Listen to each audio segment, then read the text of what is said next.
Flâner. Magazine des musées métropolitains, saison 2022-2023. Cette version audio vous est proposée par le GIHP Normandie, Groupement pour l'insertion des personnes handicapées physiques. 18 rue Saint-Julien à Rouen. Site internet www.gihp.normandie@wanadoo.fr. Les donneurs et donneuses de voix du GIHP Normandie vous souhaitent une agréable écoute.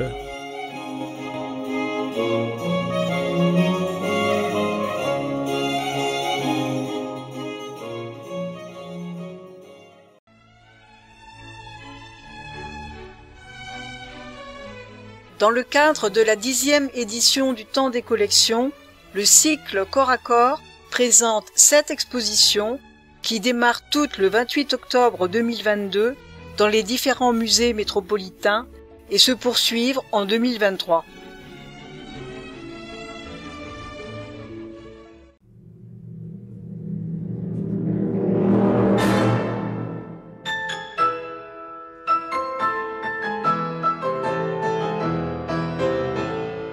Le Temps des collections, 10e édition. Du 28 octobre au 8 avril 2023, le Temps des collections explore ce corps pris dans le millefeuille de l'histoire et de ses contingences diplomatiques, économiques. Le corps humain, animal ou encore spirituel, jusqu'au corps du Christ, peint par le Caravage. D'un musée à l'autre de la métropole, il peut être question du corps sain ou du corps malade, du corps libre ou du corps contraint, du corps tel qu'il est, mais aussi du corps érotique, du corps dans les chevaux des identités de genre ou de territoire à travers certains éléments de la culture matérielle, objets, modes, etc. Autant de manières d'engager une réflexion sur la place de l'homme dans toute sa matérialité, sa chair, au sein d'un monde qu'il partage avec de nombreuses entités. Une réflexion aussi sujette à controverse qu'inépuisable.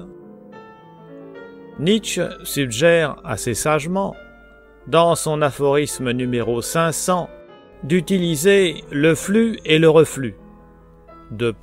Entre guillemets, en vue de la connaissance, il faut savoir utiliser ce courant intérieur qui nous porte vers une chose, et à son tour celui qui, après un temps, nous en éloigne.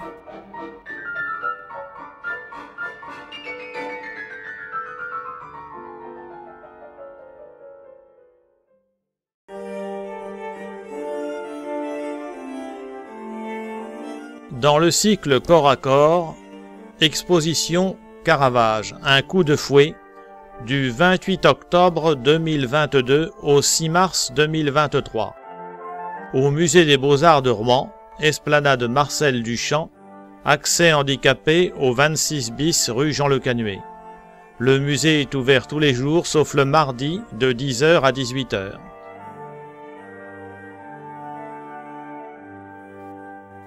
Caravage, un coup de fouet. Naples prête au musée des Beaux-Arts son tableau de Michelangelo Merisi di Caravaggio, dit le Caravage, 1571-1610, en vue de le confronter physiquement à la flagellation du Christ conservée à Rouen, mais aussi à d'autres œuvres sculptées ou peintes. Un événement sous-tendu par la grande émotion que procurent ces peintures à hauteur du regard.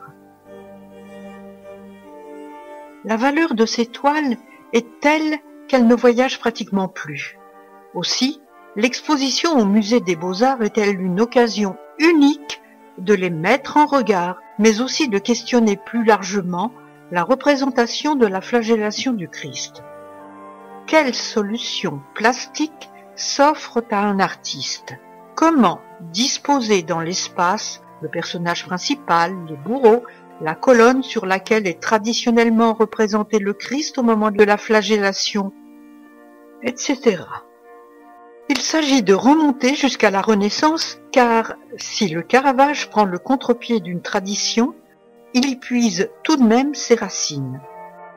Face au tableau rouennais, très plastique et sculptural dans l'évocation du corps du Christ, il est, par exemple, intéressant d'opérer un rapprochement avec le bas-relief de Baccio Bandinelli datant de 1532.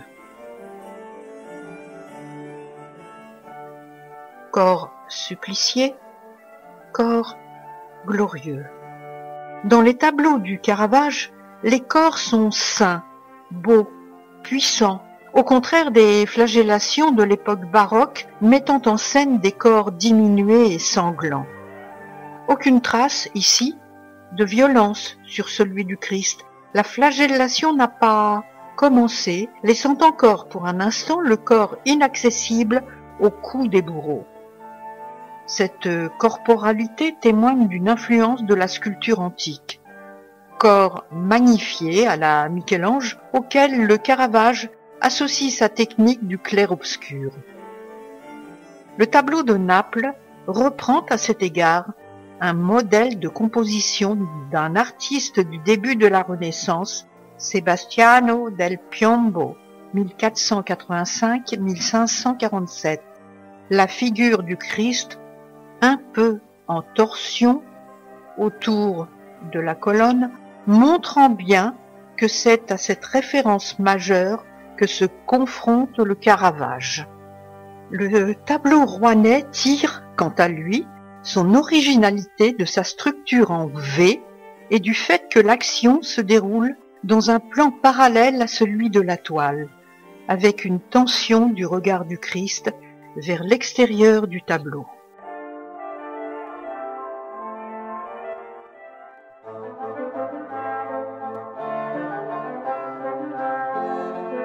Les dessous de l'œuvre.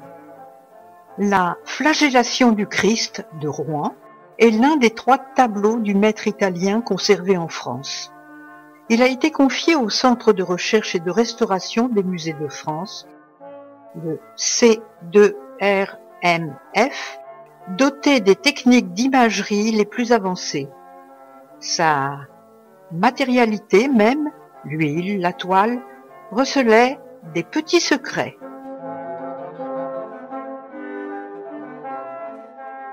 Le tableau associe une grande simplicité de composition à une présence très incarnée des personnages.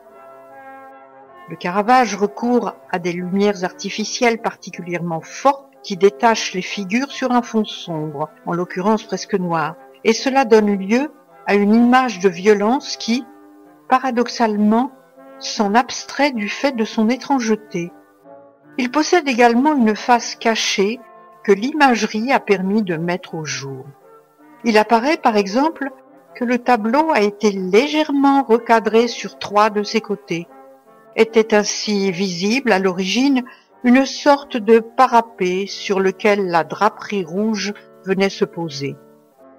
Le bourreau, situé à l'arrière-plan à l'origine, n'avait pas ce grand chapeau, mais des cheveux tirés en arrière, un nez plus droit. Le Caravage a, par ailleurs, rétréci le bras du Christ, ajusté telle ou telle position. Mais surtout, les experts ont découvert une composition sous-jacente à la flagellation du Christ. Sous cette figure de bourreau, et pour peu de retourner la toile, on observe l'ébauche d'un personnage en chemise qui se tient devant une bassine avec un couteau, comme dans les décapitations de Saint Jean-Baptiste. C'est aussi celle de scènes qui se répondent à la lumière des temps. Et dans ce palimpseste de traits esquissés, on décèle le fragile cheminement de la création.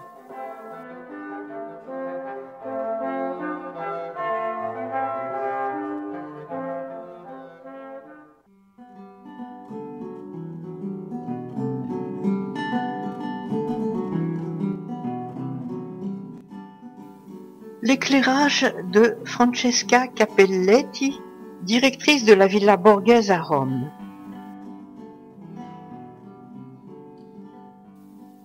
Napolitaine ou romaine, notre flagellation du Christ?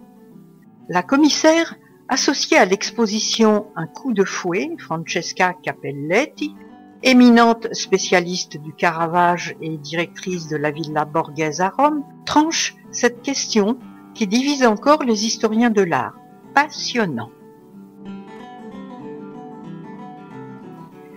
La flagellation du Christ de Rouen s'inscrit très bien dans le style du Caravage au cours de son premier séjour napolitain. Après l'assassinat de Ranuccio Tommasoni à Rome, assassinat dont il s'est rendu coupable au mois de mai 1606, le peintre se rend en effet dans les territoires qui appartenaient à la famille Colonna, entre Pagliano et Zagarolo. Il y travaille au souper à Emmaüs, aujourd'hui conservé à la Pinacothèque de Brera à Milan, un tableau très sombre et émouvant. Au moment le plus dramatique de sa vie, il se concentre encore plus sur la force de la peinture et la possibilité qui est la sienne, tant en tant que peintre, de rendre les sentiments de ses personnages. Vous avez dit bourreau? Dans l'approche caravagesque du sacré, il y a une parenté évidente entre le bourreau et la victime. Souvent, les peintres représentent les bourreaux avec des visages hideux pour qu'ils incarnent le mal. Or, ceux du Caravage ne semblent pas plus prendre la mesure de ce qu'ils font que d'en jouir. Cette ambivalence entre les figures de la victime et du bourreau, fait d'une même substance et donc occupant une place équivalente dans la composition, tend à affirmer qu'il ne s'agit pas d'un monde idéal, mais bien de celui dans lequel vivent les hommes.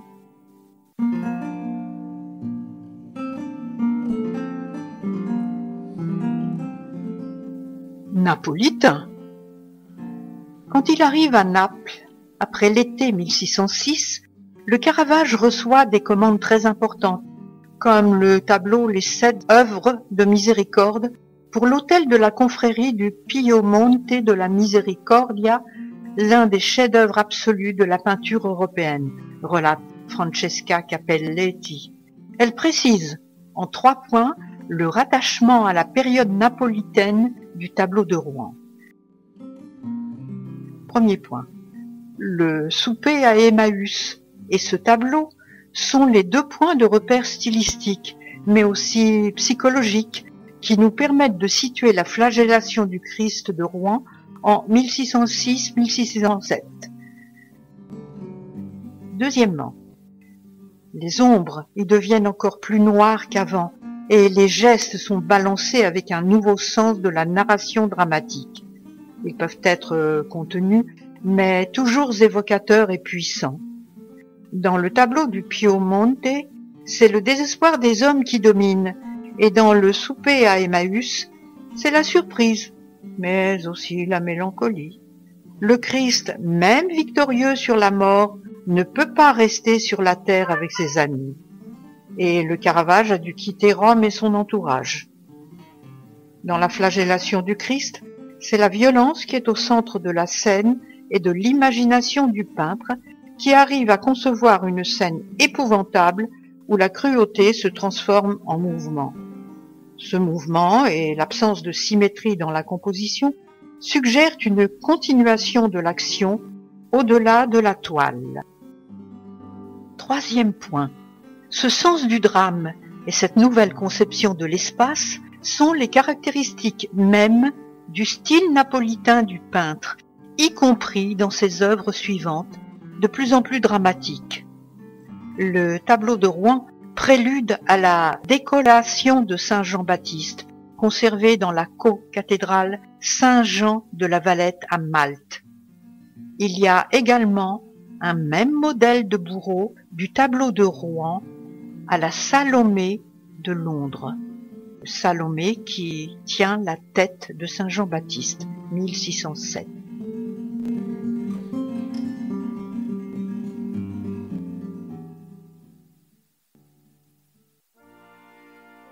Comment le tableau de Caravage est-il arrivé à Rouen?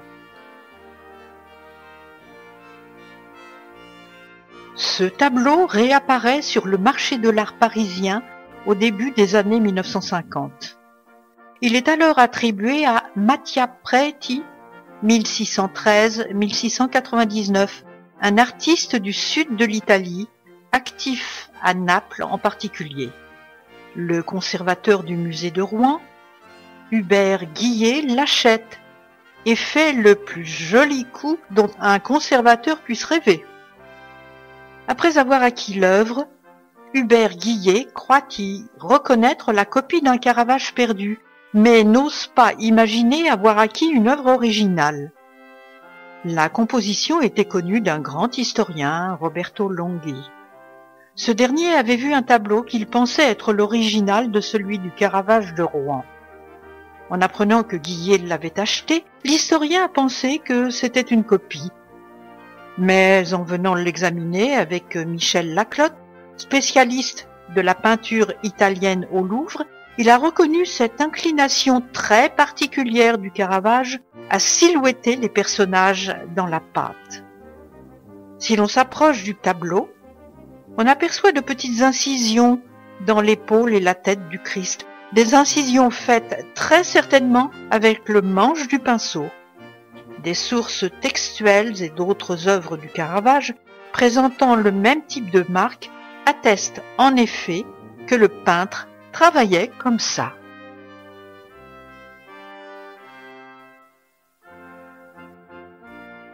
Une commande.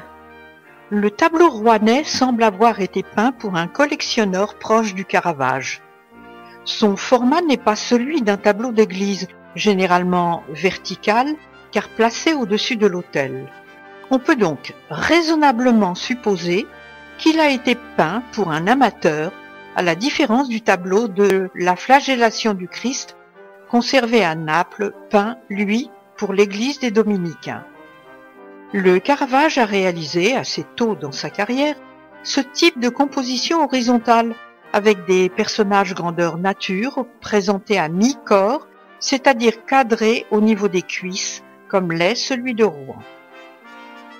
Exposé à la hauteur du visiteur, il donne l'impression troublante de partager la réalité des figures représentées.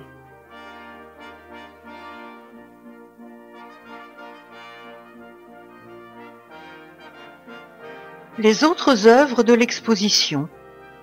Autour de ces toiles exceptionnelles et de leurs explorations via l'imagerie scientifique, 8 œuvres d'une grande variété formelle ont été rassemblées en vue d'approcher le sujet de la flagellation sous différents angles.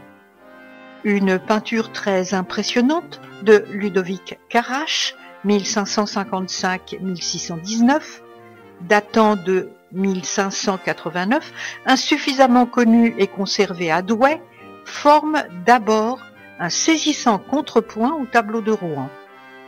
Contrairement à ce dernier, un peu suspendu et surtout très concentré, celui de Carasch représente une scène très mouvementée. Mentionnons également parmi les œuvres empruntées cette fascinante petite statuette issue des collections de Louis XIV, 1638-1715, qui représente le Christ à la colonne. L'objet, en marbre jaspé, dévoile des striures rouges dans la matérialité de la pierre, évoquant les traces de la flagellation, tandis que le bas-relief de Baccio Bandinelli, 1488-1560, conservé à Orléans, et qui a jadis appartenu au pape Clément VII, le Christ magnifié fait face à deux bourreaux, une opposition très simple qui rappelle le tableau de Rouen.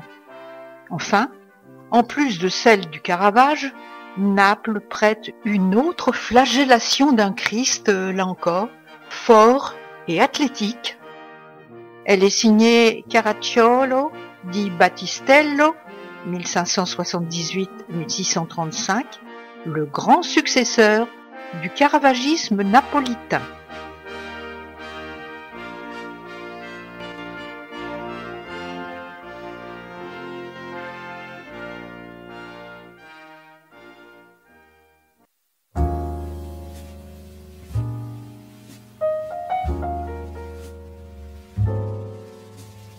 Autre œuvre présentée, Michel Journiac, Les mains.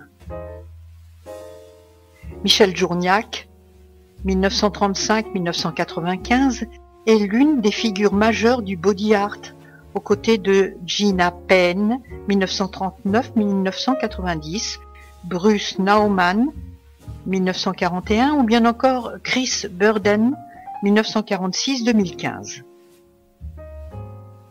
À travers la mise en œuvre d'actions dans le cadre de dispositifs scéniques, le propre corps de l'artiste est le matériau d'une œuvre militante et subversive qui interroge la société en ce qu'elle les conditionne justement.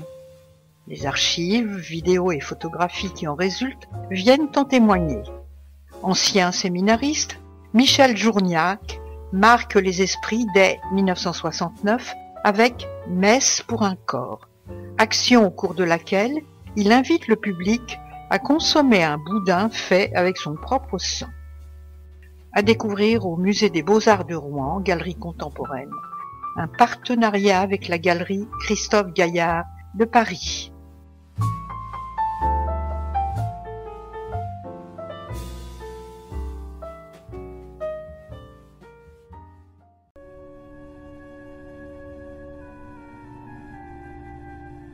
C'est le 10e anniversaire du Temps des collections pour les musées de la métropole et le cycle est intitulé Corps à corps. L'exposition qui se tiendra au musée de la céramique du 28 octobre 2022 au 8 avril 2023 est intitulée Céramique fantastique au pluriel. Ce joli musée de la céramique est au 1 rue Faucon à Rouen. Il est ouvert tous les jours, sauf le mardi, de 14 à 18 heures. Céramique fantastique. Associer le corps et la céramique semble naturel, tant les mots pour le dire, les décrire, bruissent de connivence. Au programme de l'exposition, le corps des humains, mais aussi celui des animaux, et même un dieu Pan du début du XXe siècle, dans le magnifique jardin du musée. Il est le dieu de la frénésie, mais sa présence dans les grains verts et minérales aimante et incite à s'attarder, ne serait-ce que pour observer les enfants lui tourner autour, le toiser, parfois l'ignorer. Mi-homme, mi-animal, Pan donne le ton d'un parcours traversé d'usages et de symboles, qui sinue dans les collections permanentes avant d'en terminer dans les salles d'exposition temporaires.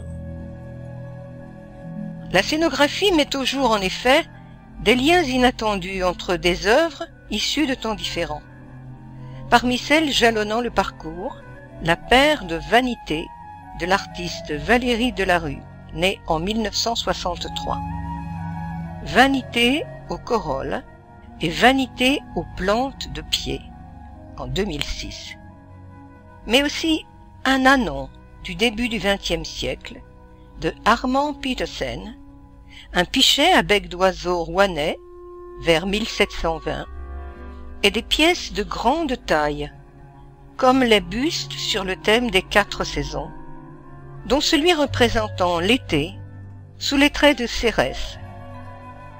Ces bustes ayant été réalisés à Rouen en 1730 par Nicolas Fouquet, né en 1686 et mort en 1742. Ces pièces de forme témoignent de la virtuosité des céramistes et des peintres décorateurs rouennais, à l'instar de la sphère terrestre centrée sur Rouen et de la sphère céleste qui associe des éléments du corps humain et du corps animal. La céramique est l'une des premières productions de l'humanité, modelée à partir de cette terre sur laquelle nous vivons, qui donne la vie même. Si modeler la terre, c'est modeler la vie, il est plus aisé de comprendre que l'anatomie, les noms donnés aux parties du corps humain, aient été transposés à celles des objets. Lorsqu'on décrit une céramique, on commence de fait par évoquer son corps, puis son revêtement, ce qui est mis dessus, la couverte, l'émail, etc. L'élément sur lequel repose la pièce s'appelle logiquement le pied. Il y a la panse, l'épaule, le col d'un vase ou encore le bec d'une verseuse. Certains potiers ont joué de cette correspondance sémantique en poussant la logique jusqu'à mêler corps et formes utilitaires, comme dans une théière en porcelaine créée à Meissen, en Allemagne, vers 1720. Sa forme est celle d'un corps masculin, mais l'anse renvoie au corps féminin et le bec verseur à celui de l'animal. Si les premières céramiques que l'homme a créées étaient des pièces essentiellement utilitaires, le décor et le corps ont toutefois très vite fait leur apparition à travers des ornements géométriques, stylisés, puis naturalistes et figuratifs. De même que les premières peintures en Occident ont représenté une silhouette humaine, l'individu qui travaille la terre n'hésite pas à se représenter lui-même. Et l'on touche là au lien le plus intime peut-être, entre le corps et la céramique, celui des mains mêmes, qui avant toute forme, se mêlent à la terre, puis à l'eau, avant de convoquer le feu.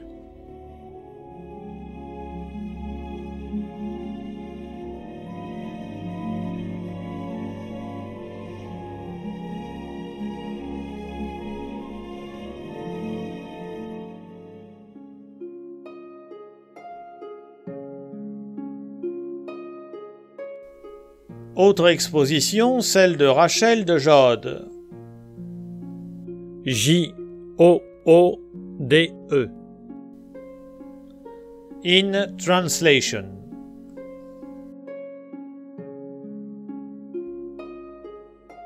Ouvrez les guillemets. Citation. La chair est éducative aussi bien que les livres, et les sens appartiennent à l'esprit. Fermez les guillemets. Françoise Parturier. Rachel de Jode, entre parenthèses 1979 Pays-Bas, vit et travaille à Berlin. À travers la combinaison de multiples modes d'expression, l'artiste met en jeu des relations entre corporalité tridimensionnelle de l'objet et surface en 2 dimensions de l'image. Elle offre dans son approche originale une matière qu'elle malaxe. Dans ses œuvres filmiques, ainsi que dans ses photographies-sculptures, des espaces haptiques, ces dispositifs ouvrent en effet le regard à l'expérience du toucher. À découvrir au musée de la céramique, vidéo et installation céramique, et dans l'escalier d'honneur du musée des Beaux-Arts de Rouen. Entre parenthèses, photographie-sculpture. Un partenariat avec la galerie Christophe Gaillard de Paris.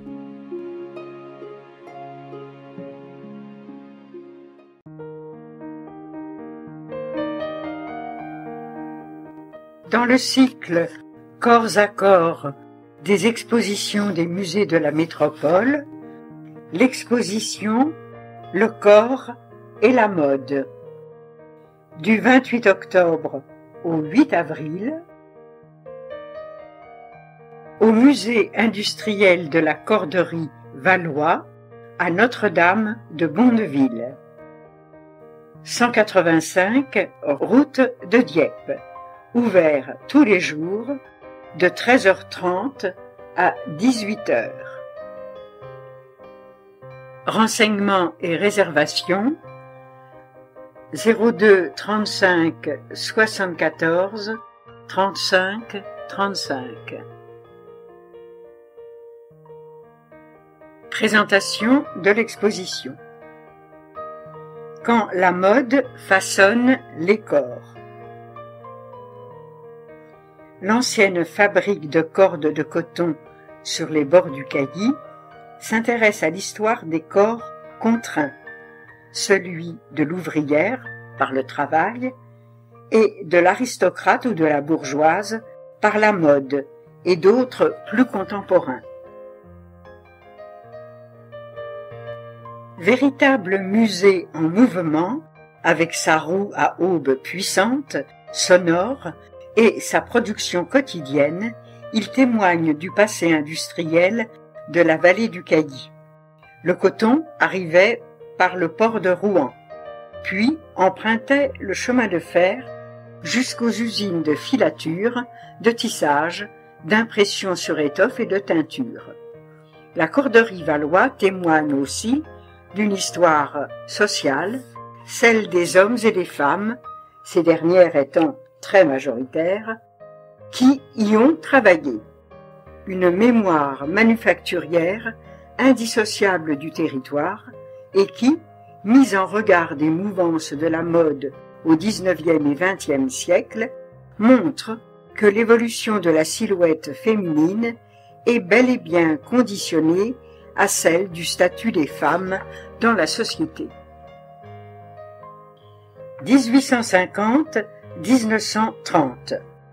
Le parcours chronologique donne à voir de quelle manière la mode façonne la morphologie des femmes.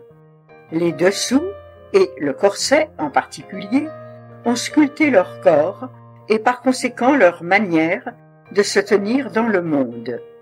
Une ou deux robes par décennie sont présentées dans l'exposition.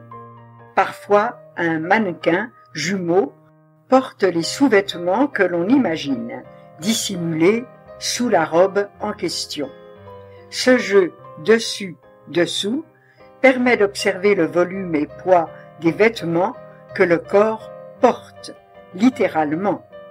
Bien sûr, il s'agit de tenues issues de la bourgeoisie et de l'aristocratie, une part très privilégiée de la population, au fait des normes et tendances véhiculées par les catalogues et les grands magasins.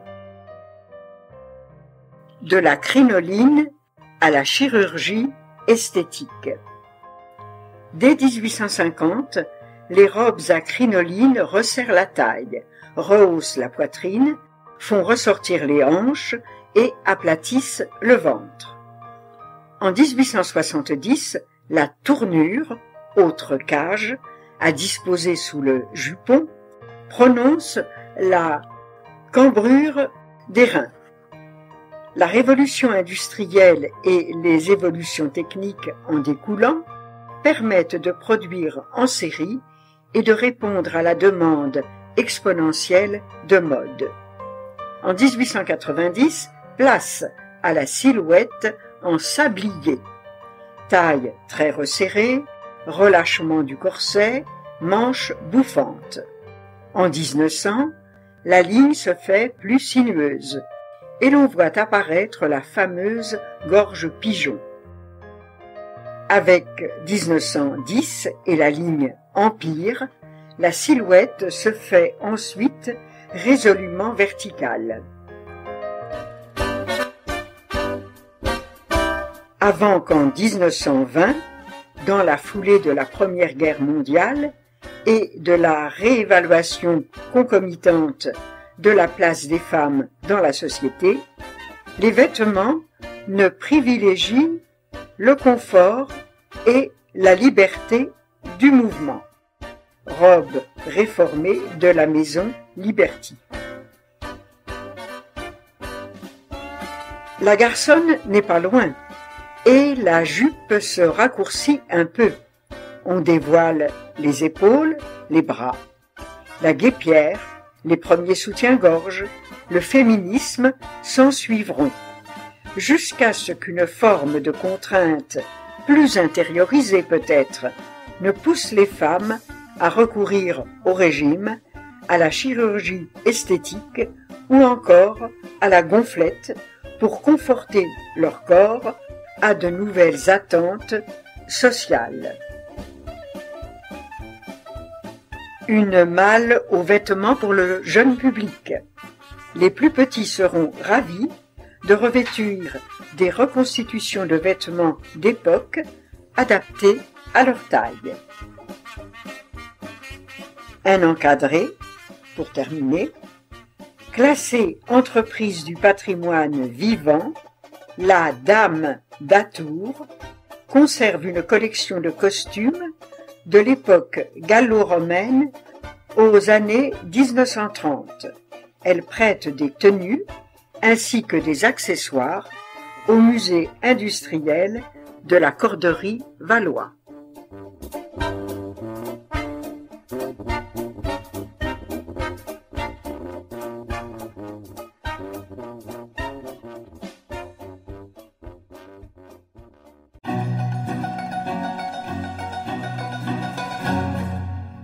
Dans le cycle Corps à corps, une exposition ayant pour titre « Malin comme un singe » se tiendra du 28 octobre 2022 au 6 mars 2023 à la Fabrique des Savoirs qui se trouve 7 cours Gambetta à Elbeuf-sur-Seine. Ce très joli musée est ouvert du mardi au dimanche l'après-midi de 14 à 18 heures. L'exposition est donc intitulée « Malin comme un singe ». L'ancienne usine textile, devenue la Fabrique des Savoirs, à Elbeuf-sur-Seine, expose le singe sous toutes ses coutures. L'occasion de valoriser plus de 200 pièces, dont certaines n'étaient jamais sorties des réserves des musées de la métropole, et de tordre le cou à quelques idées reçues. Dès le XVIIe siècle, le singe fascine, au point d'intégrer les foyers. Il est animal de compagnie autant que d'apparat. Se promener avec son singe équivaut à étaler sa richesse, son ouverture au monde, sa curiosité. Cela vaut également pour Versailles et toutes les grandes cours d'Europe. Les artistes s'emparent, quant à eux, du motif du singe pour refléter les travers humains. Comportements jugés amoraux ou agressifs, addiction à l'alcool, etc. Dans la peinture, puis dans la presse satirique à partir du XIXe siècle. Plusieurs prêts du musée des arts décoratifs, dont un tableau de Watteau, en témoignent dans l'exposition. Autre tendance qui pointe à la Renaissance et qui s'accentue les 2 siècles suivants, l'utilisation du singe pour orner les objets, les murs, etc. Des céramiques et divers objets importés de la Compagnie des Indes illustrent ce goût d'alors pour l'exotisme, lié à la colonisation. Le singe accompagne également les saltimbanques qui lui font fabriquer des vêtements sur mesure et l'exhibent sous le chapiteau ou sur les places. Puis il rejoint les premiers lieux d'études que sont les ménageries et les zoos à l'orée du XIXe siècle. Des gravures et périodiques d'époque retracent son parcours de l'espace privé à l'espace scientifique, en passant par celui du divertissement.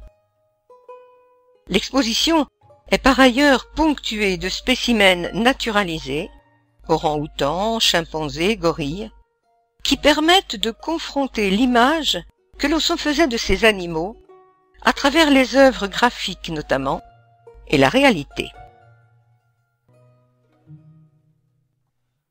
La réalité et les imaginaires du singe. L'homme ne descend pas du singe, mais ils ont un ancêtre commun, ils sont en quelque sorte cousins. Une section de l'exposition s'attache à la variété des espèces et sensibilise ce faisant à la menace d'extinction pesant sur certaines d'entre elles. Une autre explore les mythes et légendes autour de l'animal. Pensons au dieu du soleil levant égyptien, Thoth, qui prend la forme d'un babouin. Ou à ce jeune singe, qui dans un texte du XVIe siècle fondamental pour les bouddhistes, entreprend un voyage initiatique en vue de devenir l'égal d'un dieu et atteindre l'immortalité. Dans la littérature du Moyen-Âge, le petit singe est associé au diable, puis il devient rusé est plutôt sympathique au XVIIe siècle avec les fables de La Fontaine. Les grands singes inspireront en revanche la peur. Pensons au double assassinat dans la rue Morgue de Edgar Poe. De grands illustrateurs comme Jean-Baptiste Oudry et Gustave Doré ont prêté leur talent à ces monuments littéraires. D'autres se sont fait l'écho d'un racisme crasse, comme dans cette illustration où un couple de Parisiens, un couple de Noirs et un couple de singes dansent côte à côte, et où il est sous-entendu que le noir se situe quelque part entre le singe et le blanc. Au XXe siècle, le singe est omniprésent dans la culture populaire, du jouet Kiki au film King Kong, sorti en 1933. La sculpture de Frémiet, qui en aurait inspiré le personnage, est présentée dans l'exposition. L'affiche de la planète des singes, mais aussi certaines œuvres de bande dessinée, de manga et le jeu vidéo Donkey Kong.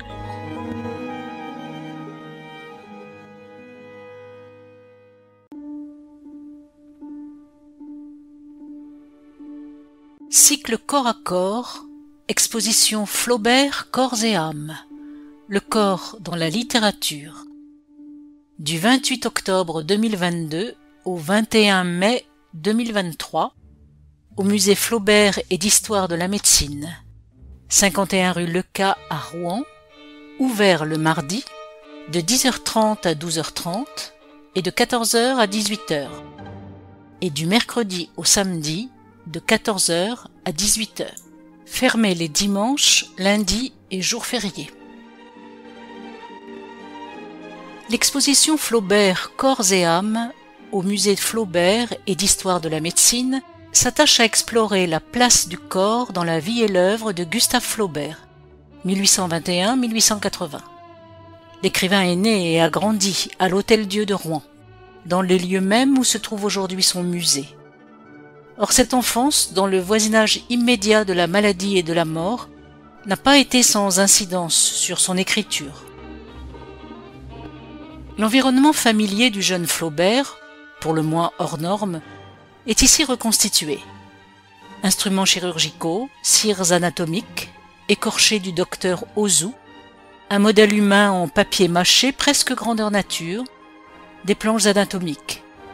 Un cabinet de curiosités met aussi à l'honneur l'une des momies du musée. Le corps de l'écrivain, qui a souffert de nombreux maux durant toute sa vie, est ensuite évoqué à travers une installation impressionnante sur un lit d'hospitalisation à 6 places. L'exposition explore également la présence du corps dans ses récits, citations à l'appui, à l'instar de celle de l'opération du pied beau dans Madame Bovary. Citation: Charles piqua la peau. On entendit un craquement sec. Le tendon était coupé, l'opération était finie. Hippolyte n'en revenait pas de surprise. Il se penchait sur les mains de Bovary pour les couvrir de baisers. Gustave Flaubert, Madame Bovary, 1857. De la bestialité à l'érotisme. De l'univers littéraire de Flaubert émane une incontestable sensualité, voire un érotisme assumé, qui s'illustre diversement de Madame Bovary aux Trois Contes, 1877, en passant par Salammbô, 1862. Plus viscéralement encore, le corps animal est très présent dans sa correspondance aussi bien que dans ses romans, lui-même n'hésitant pas à se comparer à un cheval, un ours ou un tigre, au gré de son humeur. Des surprenants animaux naturalisés prêtés par le Muséum d'histoire naturelle de Rouen aux majestueuses représentations dessinées et peintes des héroïnes flaubertiennes, l'exposition met à l'honneur la richesse de cette thématique propre à susciter le désir. Au travers d'objets insolites, de spécimens variés et d'images captivantes, Flaubert Corps et âme rend également justice à une écriture sensible, vivante et toujours aussi inspirante. Lithographie par Odilon Redon, 1840-1916, de La Tentation de Saint-Antoine, 1874, de Gustave Flaubert, 1821-1880.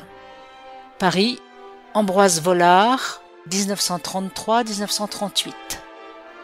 Célèbre peintre, symboliste et graveur français, Odilon Redon, dès sa première lecture, est tombé sous le charme du récit de Flaubert, où animaux, monstres et chimères pullulent. Le livre lui inspire moins de pures et simples illustrations que d'authentiques visions, qui frappent par leur étrangeté et leur noirceur, et que Mallarmé qualifiait de magique. Aux antipodes du rationalisme moderne, ces lithographies donnent vie et forme à un univers onirique et fantastique, qui offre au regard des corps hybrides, inquiétants, mais néanmoins fascinants. Du corps tel qu'il est. Le musée Flaubert et d'histoire de la médecine expose 3 des pièces composant la superbe collection des cires anatomiques du docteur Ouzou, des figurations très réalistes et en volume du corps humain.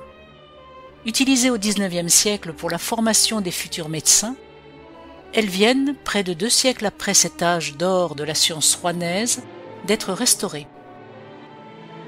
L'actuel musée d'histoire naturelle est l'ancien espace dévolu aux travaux dirigés du lycée Corneille. Le professeur, alors chargé d'initier les étudiants à la réalité du corps humain, y a constitué une collection anatomique qui comprend l'ostéologie et ces fameux modèles démontables du docteur Ouzou. Fabriqués dans une pâte proche du papier mâché, les pièces sont moulées puis montées pour reconstituer un corps humain. La collection comprend également des modèles botaniques avec différentes fleurs que l'on peut démonter jusqu'au pistil, et des modèles animaux, dont un hanneton qui, une fois défait, révèle ses organes internes. La vocation pédagogique de ces pièces n'obère en rien leur intérêt plastique absolument saisissant. Une expertise rouennaise. À la même période, le docteur Laumonier, chirurgien en chef de l'Hôtel-Dieu de Rouen, ouvre une classe de séroplastie et modèle des corps humains, non démontables, mais rendant compte des différentes phases du développement d'un organisme vivant. Certains se focalisent sur les systèmes nerveux, musculaires ou encore rhinopharyngés. Cette dynamique à Rouen autour de la conception des modèles pédagogiques confère alors à la ville et à ses foyers de production une certaine notoriété. Les modèles anatomiques sont diffusés jusque dans le sud de la France. L'un des enjeux de cette restauration, aujourd'hui, est d'être en mesure de les présenter après l'exposition dans le futur pôle regroupant le musée des Antiquités et le muséum d'histoire naturelle. L'espèce humaine n'y a en effet pratiquement plus droit de cité, ce qui tend à ancrer cette scission, que l'on sait aussi artificielle que regrettable, entre les humains et les autres vivants.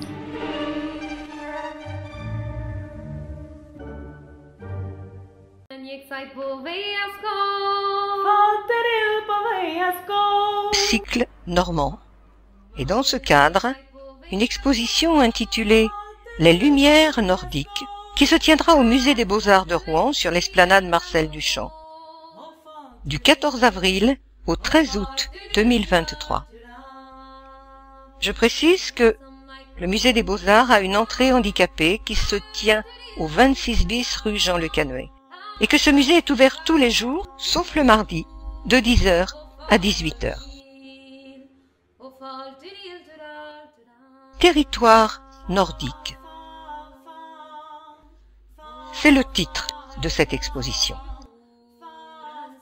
Dans le cadre du parcours de photographie contemporaine Lumières nordiques, le musée des Beaux-Arts de Rouen accueille 3 artistes norvégiens, porteurs de 3 approches du territoire et de la photographie, dont les œuvres partagent une certaine atmosphère crépusculaire. Cette exposition forme un écho contemporain à celle sur Normand, migrant, conquérant, innovateur, qui a été présentée par ailleurs, et qui couvre une longue période bien antérieure à la photographie elle-même, art de la trace et donc de l'enquête autant que du récit. Terje Adusdal, Marius Jorgensen et Marie Thiovold questionnent leur territoire et la notion même de territoire, telle qu'entendue aujourd'hui, contribuant à identifier, à cartographier un peuple à géométrie variable. Ils ont été sélectionnés par le couple de commissaires Chantal et Gabriel Boré, en dialogue avec le musée rouennais. Leurs univers sont d'une grande puissance narrative et visuelle. Leurs œuvres sont empreintes de motifs couramment associés aux pays nordiques. Lumière, paysages enneigés, maisonnettes rouges, sans verser dans la carte postale. Car les sujets abordés relèvent des profondeurs ou des zones grises. Il s'agit moins d'illustration que d'exploration, par l'image, de ce qui ne se donne pas comme évident ou visible immédiatement. Dans un pays où le froid et la nuit tiennent une place importante, la vie intérieure, à l'intérieur des êtres comme à l'intérieur des maisons, la vie intérieure s'avère de surcroît très présente. Le temps et l'espace y semblent dilatés. Beaucoup de mystère dans ce triptyque. Beaucoup de douceur aussi. Le premier photographe, c'est Terje Adusdal. Il est issu de la photo documentaire, mais l'imaginaire infiltre ici le réel et confère une dimension fortement onirique à ses photographies. L'artiste s'est intéressé à un peuple installé à la frontière de la Norvège et de la Finlande, se questionnant sur la manière dont un espace territorial s'articule à un autre et sur la limite, s'il convient d'en établir une, entre le dedans et le dehors. Il a également approché les rites et pratiques d'ordre chamanique de ce peuple. Les hommes et les femmes photographiés se prêtent à des rituels qui ne sont du reste pas étrangers à leur rapport à la terre. D'autres images constituent des traces, parfois ténues, de ces rites, ou témoignent plus largement du milieu, de ce qui le constitue, de ce par quoi il est agi. Le second photographe, c'est Ole Marius Jorgensen. Il met quant à lui en scène un personnage à la fois universel et fascinant, un voyageur de commerce. L'artiste suit l'homme dans ses déplacements, et une certaine lenteur, une certaine routine émaille ses images. L'accent est mis sur l'environnement du personnage, les paysages, les maisons où il passe la nuit, tout illuminé au soleil couchant, et que l'on aperçoit de l'extérieur de cette place qui est celle, au fond, du regardeur, si ce n'est du voyeur. Ainsi l'on chemine avec le voyageur, en général saisi à l'instant du repos, quelque peu désœuvré. Attablé ou assis sur son lit, son visage rarement tourné vers l'objectif. Cette exofiction, de facture très littéraire, rappelle les images de Edward Hopper et envoûte par son indéniable poésie. Et la troisième photographe est Marie Thiovold. Elle nous fait entrer dans le huis clos de l'intimité domestique. Le corps y est à la fois omniprésent et fragmenté, suggérant qu'il s'agit d'autre chose derrière ce pied ou ce visage endormi. L'enfance et la famille, les questions du foyer et des rêves, traversent ce travail plastique sur l'intime et la mémoire. Dans une approche résolument auto-fictionnelle, la photographe met en scène ses proches et leur côtoiement dans la veille ou le sommeil. À l'image, beaucoup d'eau, de nus, d'enfants, et des lumières qui soulignent, ici ou là, la présence charnelle, silencieuse ou sonore, des uns et des autres dans l'espace. L'onirisme qui émane de l'ensemble saisit à l'endroit du souterrain, de ce qui se vit sans parfois s'énoncer, produit, pour le dire autrement, une forme d'écho intime.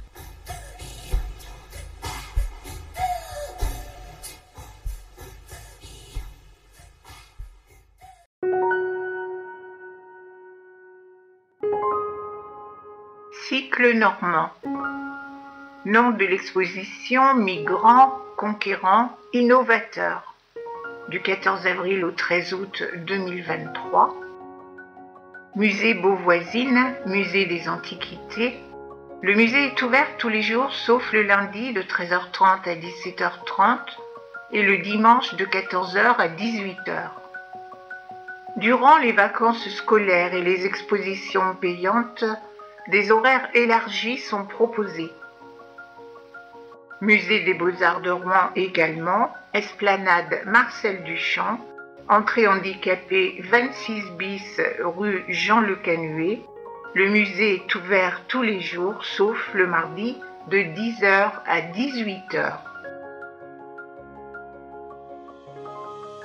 L'exposition au musée des Antiquités et des Beaux-Arts a été pensée sous l'angle de l'histoire globale, soit dans toute la complexité des liens tissés entre la Normandie et le monde. 350 œuvres sont présentées comme autant de jalons de la grande épopée des Normands, des proto-européens qui ont en leur temps élu domicile dans différents pays. Depuis celle de Rome et de Venise en 1994, il n'y avait pas eu de grande exposition de synthèse sur les Normands. Or, la datation, l'interprétation ont évolué et de nouvelles dynamiques migratoires, aujourd'hui même en Europe, commandent une certaine hauteur de vue. L'ambition est immense, une exposition à la fois archéologique et historique, mais se situant pleinement dans le champ de l'art, puisque ce sont les œuvres, des images, des textes, des objets qui servent de repère dans l'arpentage de cette longue période, allant du IXe au XIIe siècle. Certaines œuvres font figure de véritables trésors, comme la Bible de Lambeth, Lambeth, tout enluminée, qui n'avait jamais quitté l'Angleterre. Des manuscrits témoignant d'une communauté de goût entre des lieux éloignés se trouvent rassemblés, tandis que des textes anciens montrent la singularité des approches orientales et occidentales, autant que la reprise à leur compte par les Normands, de la rhétorique du pouvoir ou encore de la place conférée aux femmes dans l'Empire byzantin. Les objets portent les traces de ces emprunts, déplacements, hybridations, traces à partir desquelles on chemine dans l'exposition. La scénographie se veut aussi fluide que l'est l'histoire elle-même. Les flèches de circulation y sont aussi importantes que les événements historiques. Leurs contours s'avèrent en effet plus flous que ne le laissent entendre les grandes dates qui fondent le roman national, mais traduisent bien mal le mouvement toujours lent, hésitant, progressif par lequel l'histoire imprime les territoires et les corps.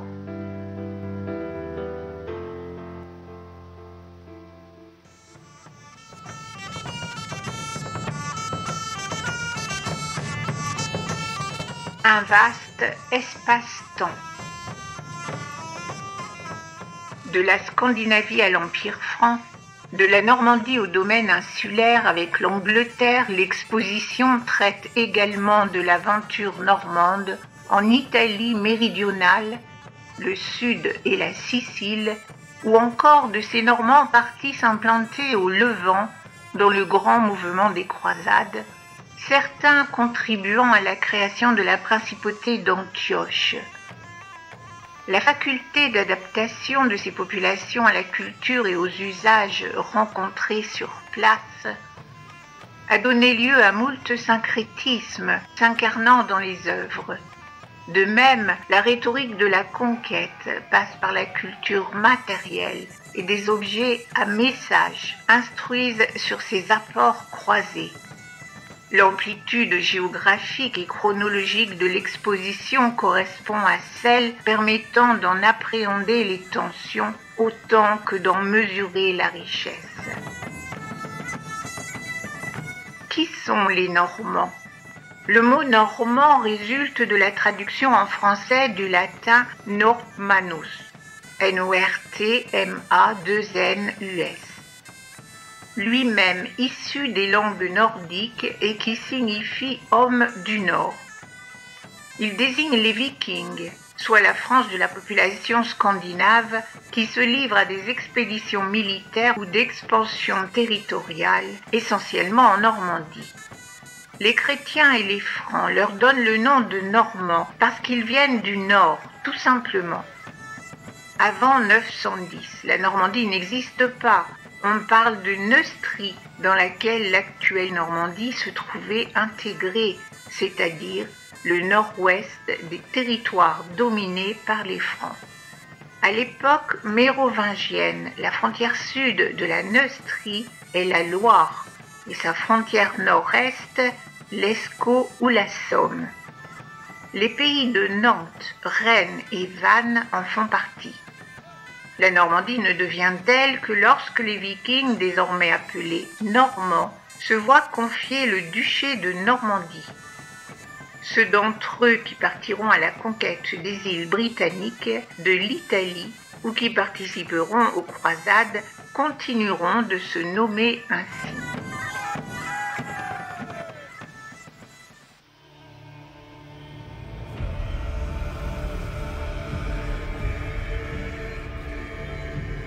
L'héritage scandinave.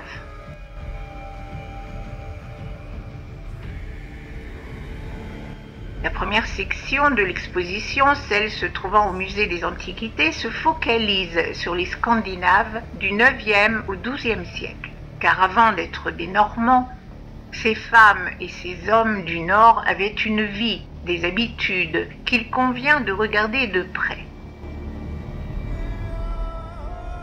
Les Vikings constituent l'un des fils rouges de l'exposition, normands, migrants, conquérants, innovateurs.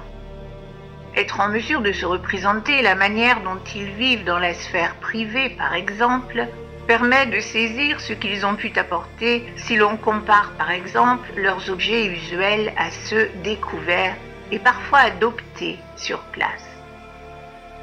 Leurs contacts avec l'Orient sont également intéressants au regard de la terrible guerre qui se déroule actuellement en Europe de l'Est. Ce sont en effet des Varegs, V-A-R accent grave G-U-E-S, du nom donné dans l'Empire byzantin et par les Slaves orientaux aux Vikings qui ont fondé la principauté de Kiev. Navigation et droit.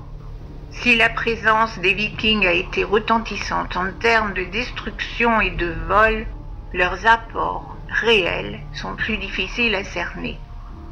Leur inclination première était le réemploi.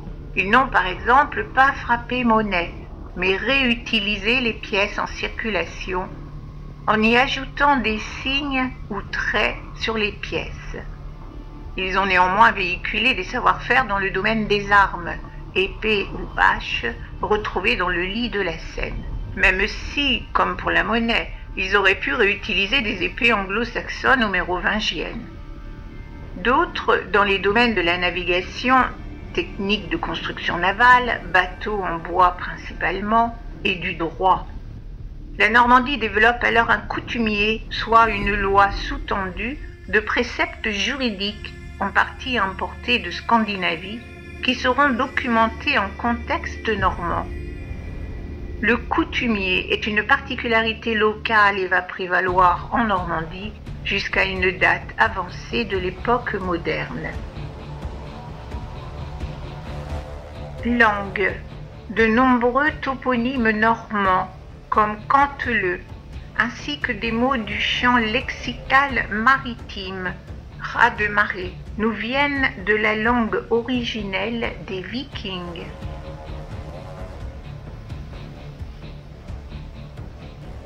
Au commencement, la terreur.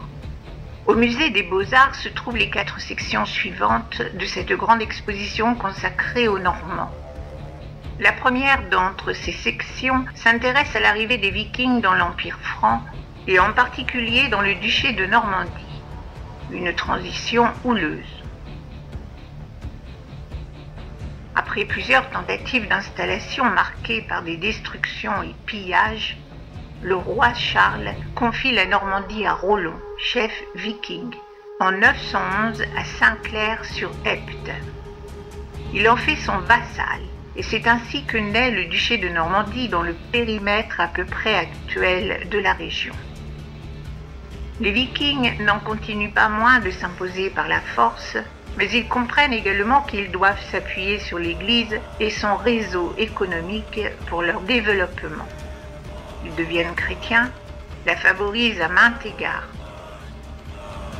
L'intégralité des rares unités funéraires vikings sont présentées dans l'exposition, ainsi qu'un certain nombre d'objets témoins de ce climat d'incertitude et de violence. Brassage d'objets, des clercs évoquent la terreur normande face à ces barbares qui détruisent, brûlent les livres et les bibliothèques, s'accaparent les richesses. De ce côté de la Manche, l'abbaye de Jumièges est réduite à l'état de ruine. Des fragments de l'église vandalisée portant des traces de feu sur la pierre calcaire figurent dans l'exposition. Durant cette période fortement troublée, des trésors francs sont cachés à Saint-Denis, tandis que des coupes carolingiennes en argent doré, joli butin des Vikings, seront retrouvées plus tard en Angleterre, et de l'ivoire de Morse, acheminé par les marchands scandinaves via les comptoirs insulaires, ainsi qu'un tout autre type d'ivoire. Les défenses d'éléphants gagneront parfois la Normandie via l'Italie méridionale. Le site archéologique de Rubercy, R-U-B-E-R-C-Y, un très bel échantillonnage de pointes de flèches, petites fibules, dés à jouer et autres dés à coudre, prêtés par le musée de Normandie à Caen, documenteront la vie quotidienne au XIIe siècle. L'expansion normande. Leur duché acquis, les Normands n'ont rien perdu de leur propension à se sentir à l'étroit dans un seul territoire et de ce fait à convoiter de nouvelles terres. La section consacrée aux migrations et à la conquête anglaise ou à l'invasion de l'Angleterre selon le point de vue, en 1066 s'en fait l'écho. Certains aspects commerciaux ou matrimoniaux des relations anglo-normandes ont malgré tout facilité l'implantation des Normands en Angleterre. Avant 1066, les Vikings avaient installé des comptoirs sur l'île et le Danelaw, D-A-N-E-L-A-W, date de 876. D'autre part, la petite fille de Rollon, chef viking devenu duc de Normandie, épouse un anglo-saxon avant, en seconde noces, de se lier à un prince danois du nom de Knut le Grand, qui régnera sur l'Angleterre, le Danemark, le sud de la Suède et la Norvège. Les échanges entre ces territoires sont tels à l'époque que de nombreux objets anglo-saxons sont retrouvés en contexte scandinave, dont un beau bassin en argent de style anglo-irlandais. Symétriquement, des bijoux scandinaves sont retrouvés en Angleterre.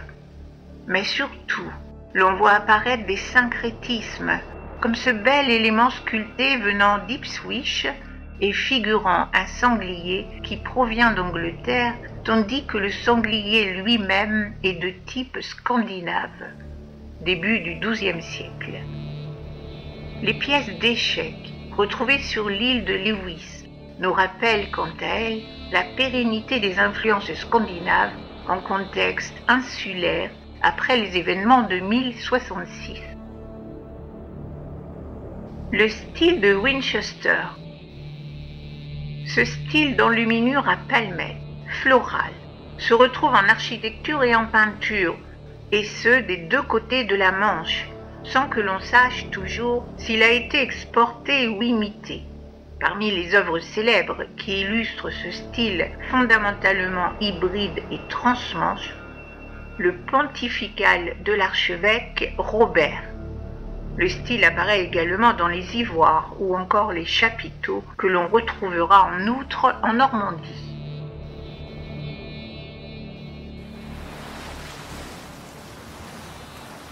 Migration et conquête, morceau choisi. Entre art roman et art gothique, XIIe, XIIIe siècle.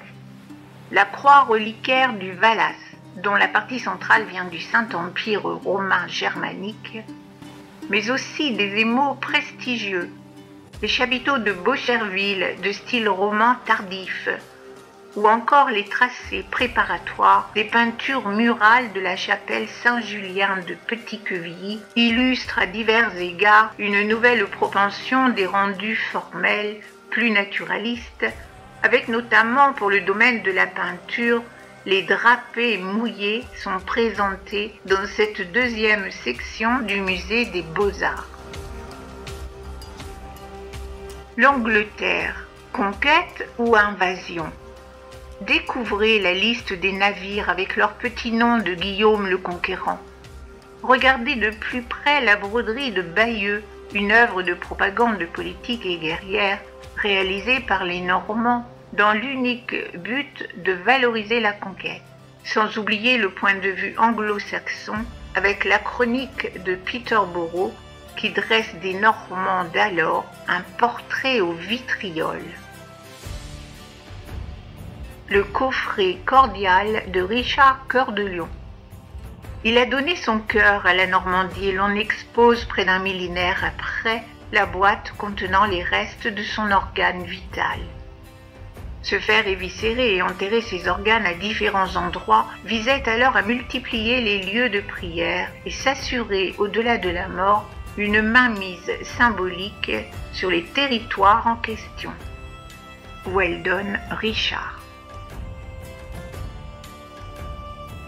Normand, en Italie méridionale. Vers le milieu du XIe siècle, de grandes familles normandes s'installent dans le sud de l'Italie. Les comtes d'Hauteville sont nommés comtes d'Apulie, d'Apulie, dès 1042. Puis Roger II devient roi de Sicile et d'Italie en 1130, un pan de l'histoire étonnant. Sur place, beaucoup de céramique africaine ou islamique. La mosaïque romaine avec tesselles de pierre dévolues au pavement est sophistiquée par Byzance qui introduit les tesselles de verre parfois agrémentées de feuilles d'or. L'artisanat est alors foisonnant dans toute l'Italie méridionale. Des chroniques et documents gréco-arabes témoignent de la richesse et de l'immixtion des héritages. Des fragments de décors mosaïqués montrent la pérennité de la tradition grecque. Les Normands imitent les monnaies d'or islamiques, tari, ou reprennent des éléments de phraséologie arabe. Ils assoient leur pouvoir en s'appropriant le vocabulaire artistique et le luxe de ces autres puissants qu'ils sont venus déchoir. Ils feront même réécrire l'histoire de Roland pour en faire la toile de fond de leur légitimation politique. En témoigne une défense en ivoire, olifant.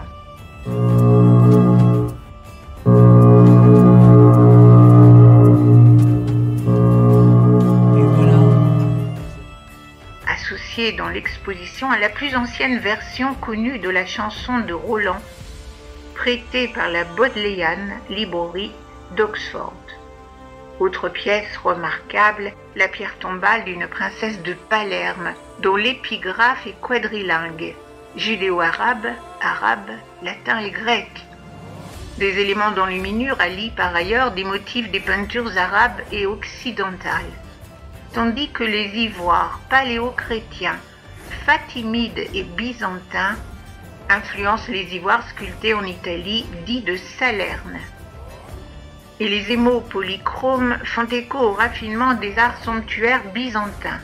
Croix en or et chatons émaillés, tête de lion en cristal de roche, vers taillés parés d'animaux stylisés, témoignent encore de ces mélanges de styles au service de la culture palatiale.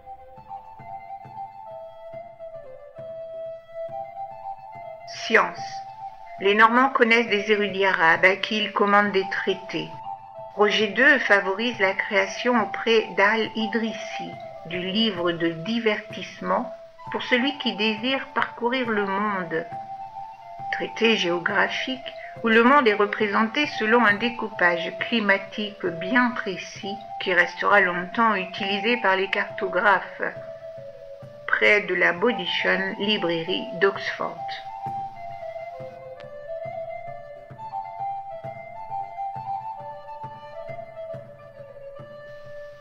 En Espagne et au Levant. Derniers aspects de cette histoire normande largement internationale, tout entière faite d'échanges et de métissage au contact d'altérités parfois radicales et qui s'avèrent finalement assez peu linéaires. Les incursions des Normands dans la Reconquista, mais surtout en terre sainte chrétienne avec la création de la principauté d'Antioche en 1098.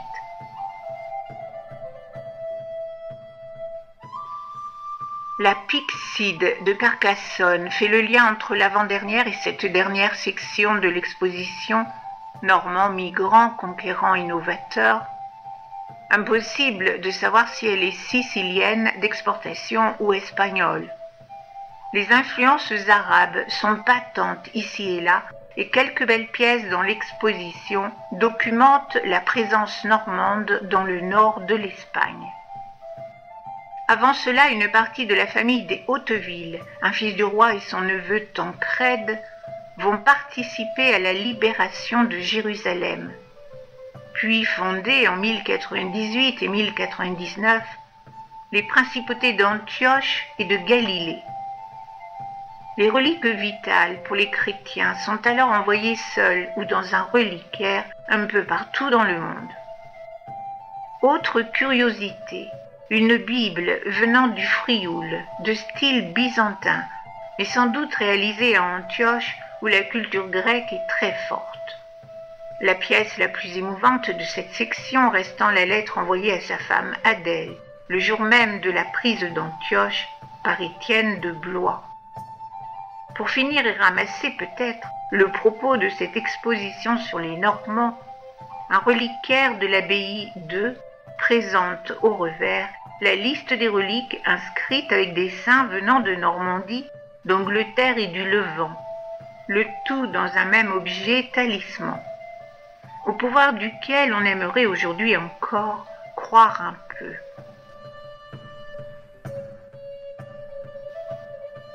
Femmes. L'exposition est traversée de figures féminines fortes, de la Valkyrie, guerrière nordique, à Mathilde l'emperesse, en passant par la princesse Emma, son aïeule qui comme elle est représentée en train d'offrir une croix.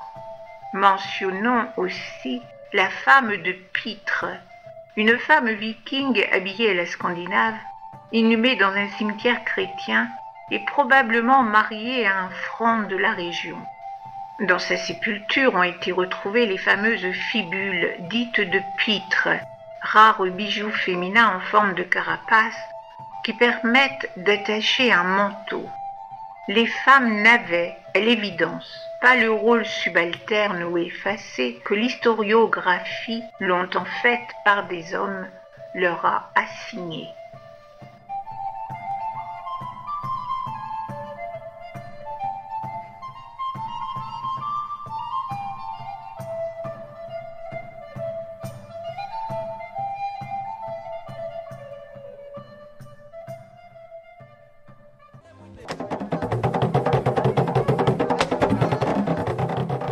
Dans le cycle Les Normands, exposition de sucre, de sueur et de sang, du 10 mai au 25 septembre 2023, au musée Beauvoisine, 198 rue Beauvoisine. Le musée est ouvert tous les jours, sauf le lundi, de 13h30 à 17h30 et le dimanche de 14h à 18h. Durant les vacances scolaires et les expositions payantes, des horaires élargis sont proposés. De sucre, de sueur et de sang.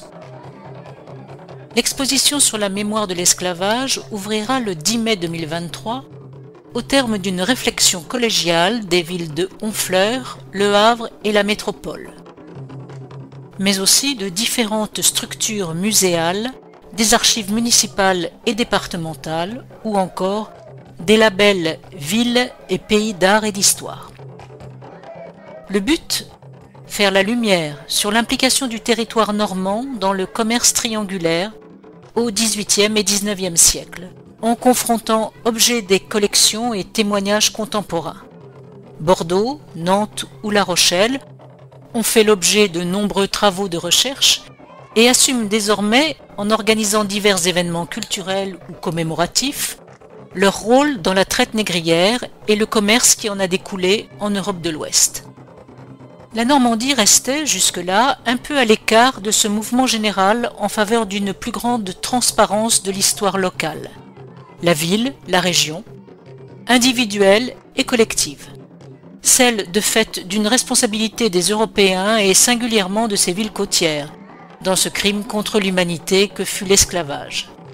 Loi numéro 2001-434 du 21 mai 2001. Le conglomérat Rouen-Le Havre-Honfleur a pourtant eu un poids comparable à celui de Bordeaux ou Nantes. Revenir sur cette histoire était absolument nécessaire sur un plan éthique, mais aussi au regard de ses conséquences à moyen et long terme sur le territoire et son développement. Retracer l'histoire. Les familles d'armateurs, autrement dit celles qui finançaient les trajets en bateau pour en retirer un bénéfice, étaient pour la plupart rouennaises. Mais comme les embarcations partaient du Havre et dans une moindre mesure de Honfleur, on a longtemps prétendu que le commerce triangulaire ne concernait pas Rouen, pourtant très impliqué dans le financement de cet écosystème commercial. Il n'en a pas fallu davantage pour que cette contre-vérité, en forme de déni, s'installe pour longtemps dans les mémoires. Pour retracer aujourd'hui cette histoire dans l'ensemble de ses dynamiques, il convient de s'intéresser non seulement à la géographie locale, française et européenne, mais aussi au continent africain, aux Antilles et à l'Amérique du Nord. L'exposition se déploie pour ce faire sur 3 lieux, dont le musée industriel de la Corderie Valois, l'ancienne manufacture de cordelettes de coton, située le long de la rivière qui permettait l'acheminement de certaines matières premières importées, donne à voir les apports du commerce triangulaire à la richesse et au développement industriel du bassin rouennais. Car il a clairement contribué à sa prééminence dans l'industrie du textile et plus généralement à son rayonnement économique et culturel. L'apport de la photographie contemporaine et de témoignages de descendants rouennais, d'armateurs, d'esclaves ou de polémistes au sein de l'exposition et de la programmation contrebalance ainsi ce passé si vite oublié.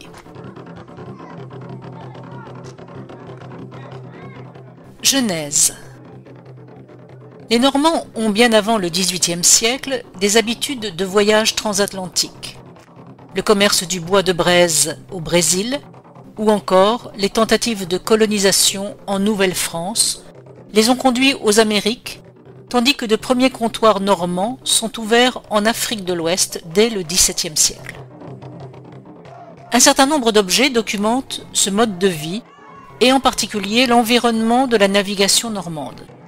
Un très bel astrolabe, des cartes ou encore des objets en ivoire, dont la matière même témoigne de liens précoces avec le continent africain.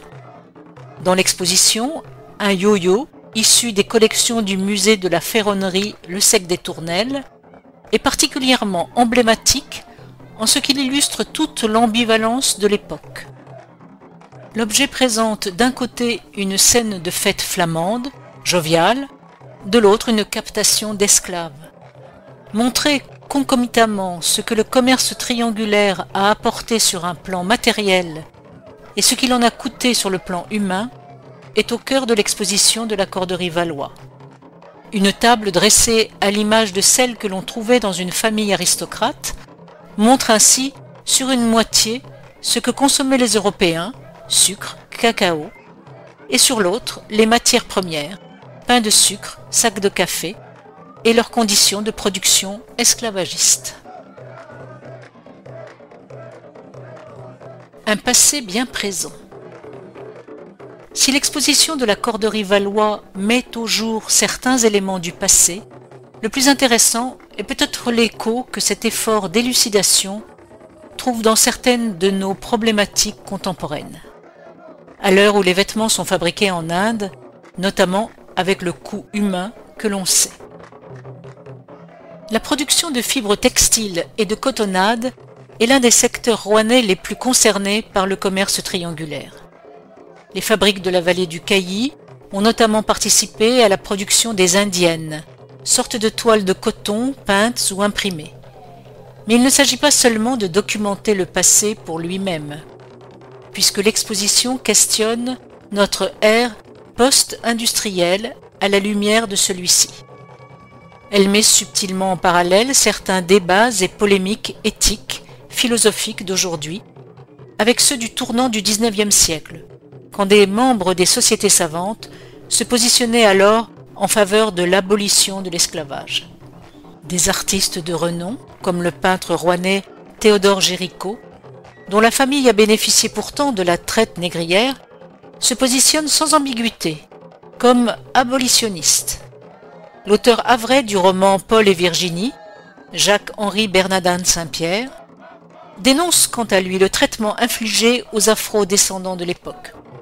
Dans le même temps, les grandes familles de commerçants et d'armateurs font tout pour que ce commerce perdure, pas tant par goût de l'esclavage ou de l'asservissement de certaines populations, que parce que l'économie de leur famille et de leur industrie, donc celle du territoire, en dépend intégralement.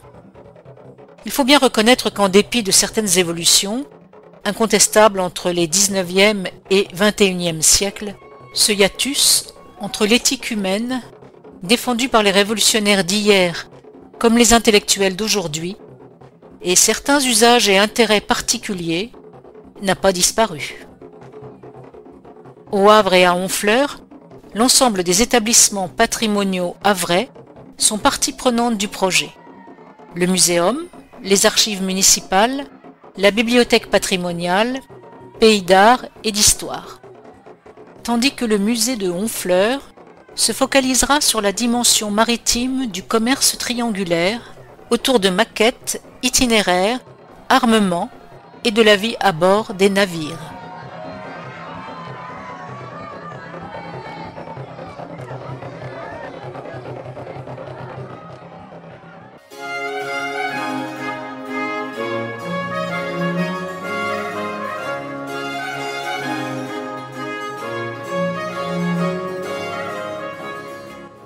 Cette dernière exposition marque la fin de la saison muséale des musées métropolitains pour l'année 2022-2023.